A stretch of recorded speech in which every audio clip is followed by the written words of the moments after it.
देखिए, मैं हर मंच पे कहता हूँ, प्रथम प्रेस वार्ता में भी कहा कि शिक्षा ही ऐसी चीज़ है जो जीवन में आने वाले अंधकार को प्रकाश में बदलती है। शिक्षा ही ऐसी चीज़ है कि कील कांटे भरे रास्ते को सुगम बनाती है।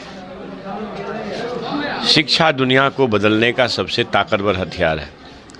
ये खुद भी महसूस आप भी करते होंगे। आपको मैक पकड़ने का हुनर ये शिक्षा ही दिखाया होगा। आप लोगों से इंटरव्यू कर रहे हैं, साक्षात्कार कर रहे हैं। हम शिक्षक पुत्र हैं तो शिक्षा मंत्री हो सकते हैं, क्योंकि शिक्षा है।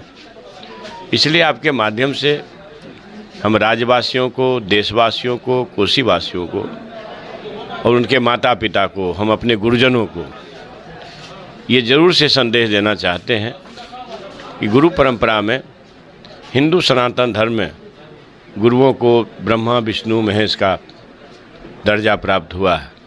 कई अप्रितम काम किए। गोया की पोशाक राशि, लड़कियों के लिए साइकिल राशि, साइकिल योजना, प्रोत्साहन राशि योजना, फिर 50,000 किया गया, 25,000 को। सरकार ने कई उत्तरोत्तर काम करने का प्रयास किया। उसमें और गुणात्मक सुधार की ज़रूरत है। और उस सुधार के लिए, चूँकि मैं शिक्षक हूँ, तो मैं हर समय इस बात से अनुनय विनय में ले जाता हूँ कि अभी समय है एक शिक्षक को शिक्षा मंत्री के रूप में शिक्षकों पर कोई कार्रवाई करने के लिए बाध्य न होना पड़े। इसका समय गुरुजन नहीं दें, ज़्यादा अच्छा होगा। हमारे वर्ग कक्ष का संचालन करें। आपके वेतन सुविधा आदि की जो बातें हैं, सरकार जब महागठबंधन की बनी थी 16 में, तो एकाएक से उनके सर्विस कंडीशन को, कई चीज़ को ठीक किया गया।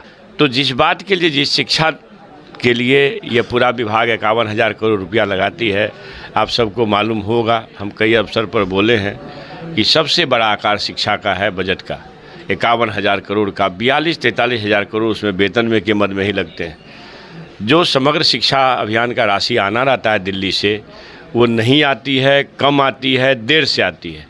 अब न तो भारत सरकार हमें विशेष राष्ट्र का दर्जा दिया, 55 लाख दूँ करोड़, 55,000 करोड़ दूँ कि 60,000 करोड़ दूँ कि 90,000, 95,000, 1.25 लाख करोड़ दिया।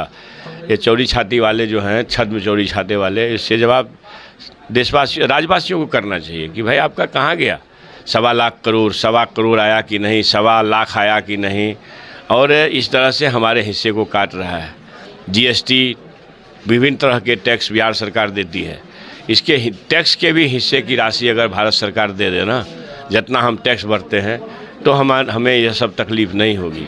तो आपको समग्र शिक्षा अभियान का 40% देना है, वो भी नहीं देते हैं। इस बार आज से कोई 7-8 दिन पहले जो कैबिनेट की बैठक हुई, इसके पिछले कैबिनेट से पहले कैबिनेट, तो 94 अरब 40 लाख करोड़ रुपये का निकासी हुआ। अब समझिए कि 94 अरब 40 लाख, तो ये राशि इतनी होती है कि वो कम नहीं होती है। लेकिन इसमें भारत सरकार का अंशदान अभी कुछ नहीं है। राज्य सरकार ने शिक्षकों के हित में अंतर वेतन की राशि और वेतन की राशि का ये 94 अरब रुपया लगभग दिया।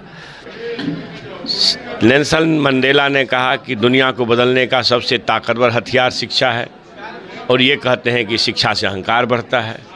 तो शिक्षा अमृत है।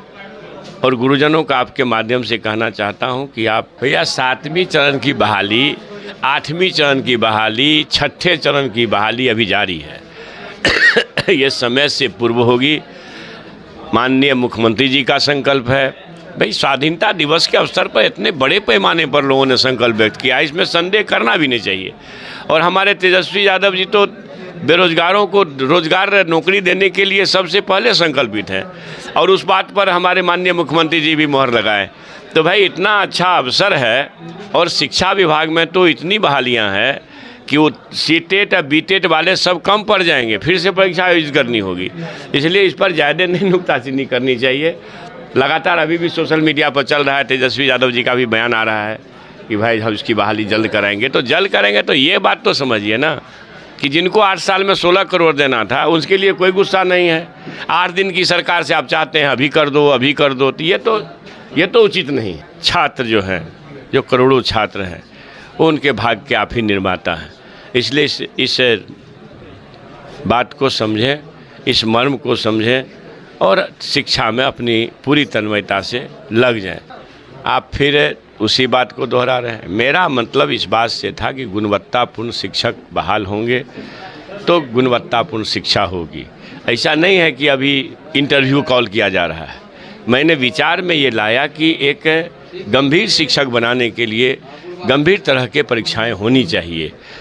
सरकार इस तरह की किसी योजना पर काम नहीं कर रही है। मैंने अपनी वेदना कही कि शिक्षा का जो दुर्गति हुआ है, इसमें तमाम तरह के टूल्स का इसमें मतलब कुछ न कहीं कमजोरी हुई है।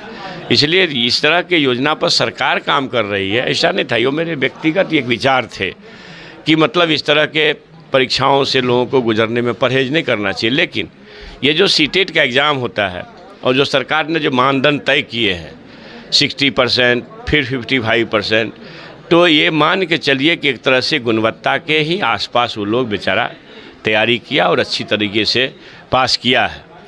और सरकार ने एक मानदंड भी तय कर दिया कि हम 60% से समान वर्ग में नीचे नहीं लेंगे। EWS को 5% की छूट है, तो महिला को 5% की छूट है और OBC EBC को भी 5% की छूट है। तो उसमें हमको गुणवत्तापूर्ण शिक्षक मिल जाएंगे, तो फिर उसके इंटरव्यू की क्या ज़रूरत होगी। ये तो मेरे मन में एक बात आई जो हमने कहा, और उससे उसको इतना तुल भी नहीं देना चाहिए था।